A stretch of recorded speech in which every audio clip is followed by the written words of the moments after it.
So if we think about the Old Testament Exodus story as a metaphor for our New Testament salvation, then it would make Pharaoh a kind of figure of Satan. It would make slavery in Egypt a metaphor for being enslaved to sin in the weakness of the flesh.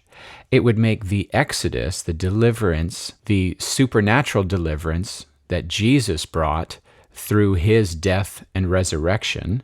It would make the promised land the entry into the life in the Spirit, or the life in the kingdom of God. And it would make the wilderness wandering the opportunity that each of us has to learn to really walk by faith, live by what God is saying. I fed you manna for 40 years in order to humble you and teach you that man does not live by bread alone, but by what? Every word that proceeds from God's mouth. So we have the opportunity to wander in the wilderness and waste our lives, even though we've been delivered out of Satan's kingdom. We can still waste our lives, or we can enter into the promised land, take the giants which guard it. It seems like a lot of us understand what we're saved from, but less of us understand what we're saved for. Like Romans 6 says that we died to sin in order to belong to God. So there's whole areas of our life, I think, where many of us have been wandering in a wilderness, not entering into what Jesus purchased in his cross and resurrection, not entering fully into the land of our promise. Notice in the promised land, the homes were already built for them. They didn't have to build the homes. The vineyards were already planted. They didn't have to plant them. The land was fully furnished with everything they would need.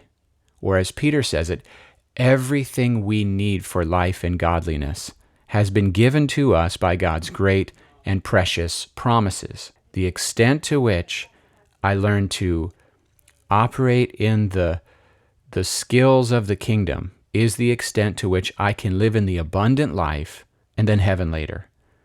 So I will see the goodness of the Lord in the land of the living is my inheritance. It's my birthright. And I think there's whole areas of our life where we're still wandering in the wilderness, and then there's other areas of our life where we've entered in, where we've crossed over that Jordan River into the land of promise. See, that's another theme, is crossing over. As long as I still think of myself as a slave to sin, and as long as I still think the ways I've been trained by the world to think, I have not yet crossed over that Jordan into that land of promise. So there's a whole theme there of crossing over and stepping into what is true in the gospel, where it's me finally agreeing with and entering into my new state, my new standing, my new status.